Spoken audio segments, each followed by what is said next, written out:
Assalamualaikum warahmatullahi wabarakatuh. Halo teman-teman. Pada kesempatan kali ini saya akan mendemokan VPROC New 1.0 ya. Dimana ini adalah versi terbaru dari VPROC ya. Teman-teman sudah tahu bahwa kita merilis VPROC atau Video Prompt Creator yang memang fungsi utamanya adalah untuk mengenerate prompt untuk video ya. Dari mulai untuk Sora, untuk VO, untuk Midjourney dan lain-lain ya. Jadi memang ini kami optimasi untuk berbagai kebutuhan platform AI video ya. Nah, teman-teman bisa perhatikan di sini ada yang baru. Yang pertama adalah tampilan dashboardnya, UI-nya sudah berubah ya. Jadi yang sebelumnya teman-teman hanya disuguhkan dengan UI yang sangat sederhana untuk login, sekarang kita bisa perhatikan di sini UI-nya ya sangat fresh ya, modern dan minimalis.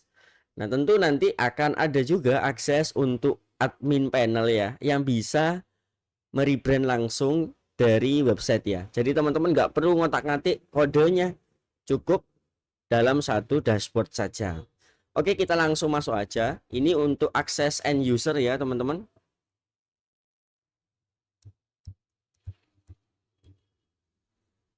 Oke. Nah, tampilan utamanya seperti ini ya, yang baru teman-teman.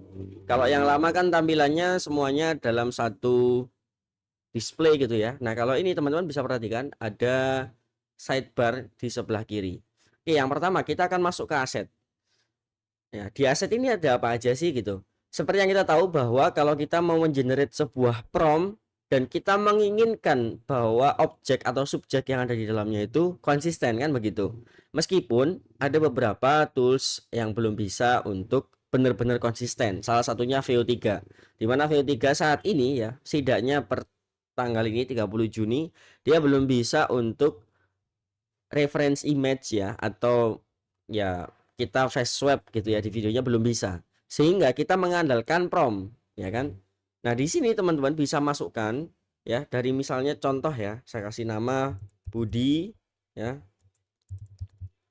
Usianya 23 tahun, kewarganegaraan Indonesia, laki-laki, kemudian kayak aksesoris misalnya pakai hoodie gitu ya, atletis. Oke, ini nggak usah, misalnya ini.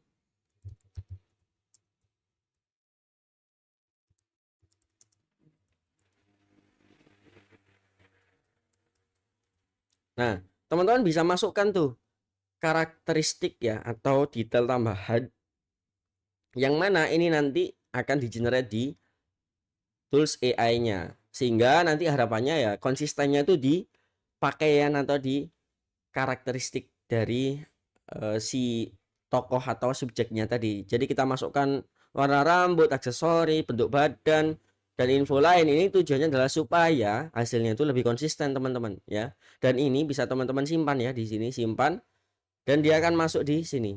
Dan ini walaupun kita refresh ya, kita sekarang coba refresh, dia tetap ada ya teman-teman. Bahkan ketika teman-teman meng-close browsernya, karakter ini masih tersimpan karena sistemnya adalah menyimpan di dalam browser teman-teman. Seperti itu ya. Oke, ini untuk karakter. Nah, kemudian biasanya teman-teman kan juga butuh untuk promosi. Nah, sehingga kita sediakan juga fitur objek juga di sini. Misal ya, teman-teman memasukkan objek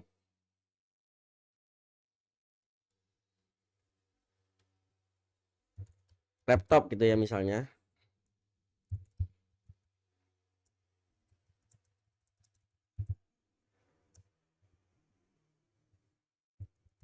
Misal seperti ini ya. Atau teman-teman ganti juga dengan misalnya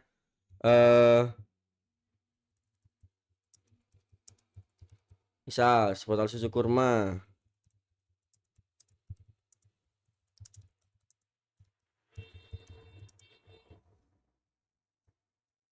Misal seperti ini ya. Bebas ya teman-teman. Jadi teman-teman bisa mendeskripsikan sedetail mungkin ya. Sedetail mungkin apa sih objek yang ingin teman-teman tampilkan. Misalnya teman-teman ketika nanti mau pakai uh, toolsnya ini untuk membuat prompt yang digunakan untuk promosi. Jadi teman-teman deskripsikan ya. Ini juga akan tersimpan seperti yang tadi ya. Oke, kita lanjut ke image detector. Nah, kemudian di image detector ini teman-teman, di sini ketika teman-teman tadi ya di aset ya, misal teman-teman bingung nih promnya apa ya dari objek. Nah, tenang aja, teman-teman bisa menambahkan gambar di sini, bisa teman-teman klik choose file untuk upload ya kan, atau teman-teman juga bisa kopas ya. Misalnya contoh saya nyari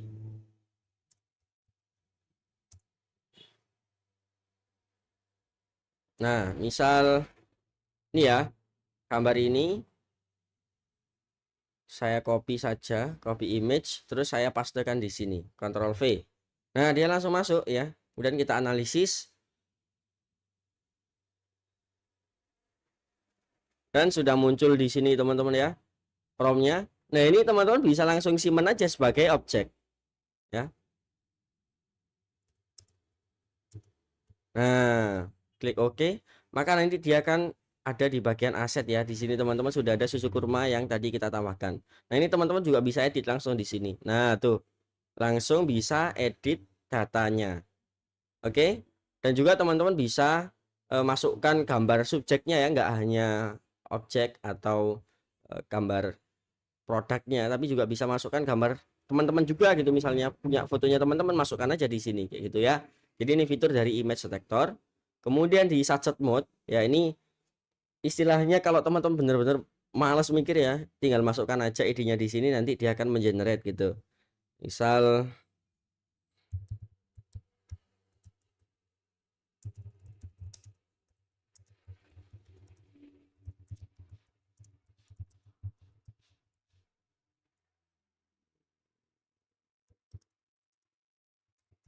contoh seperti ini teman-teman ya.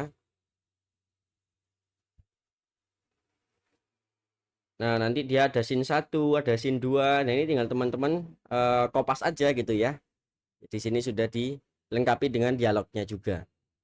Oke, kemudian kita lanjut ke manual mode, di mana di manual mode ini termasuk yang paling lengkap teman-teman ya, di mana teman-teman bisa masukkan deskripsi utamanya, detail subjeknya ya, bahkan produknya juga, style videonya, latarnya ya, dan seterusnya. Dan misal teman-teman nggak mau ngisi semua, cukup diisi di sini aja juga sudah bisa teman-teman ya.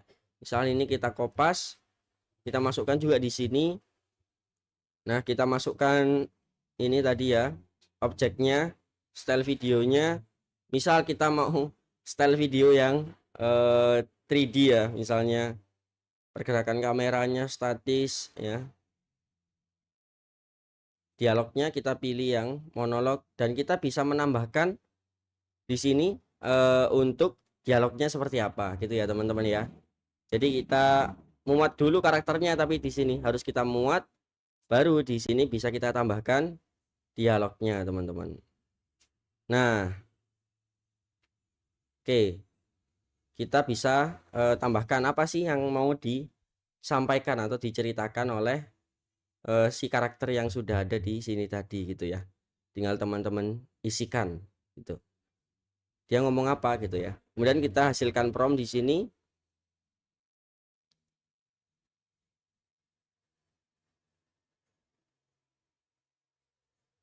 Oke, nah sudah muncul ya di sini teman-teman, Pixar style 3D animated dan seterusnya.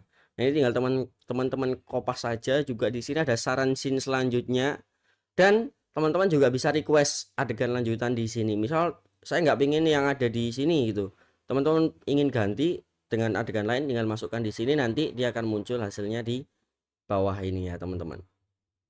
Nah, ini sama juga untuk marketing mode ya. Jadi ini khusus buat teman-teman yang mau bikin video iklan ya, lebih cocoknya pakai marketing mode ini ya, teman-teman. Meskipun pakai manual mode juga bisa. Nah, misal contoh hasil dari manual mode ini, sekarang coba kita simpan ya, teman-teman. Kita simpan hasilnya, kita coba hasilkan prompt dulu.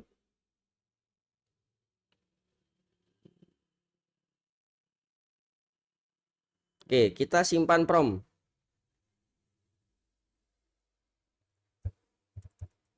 Oke, kita simpan dan kita cek ya.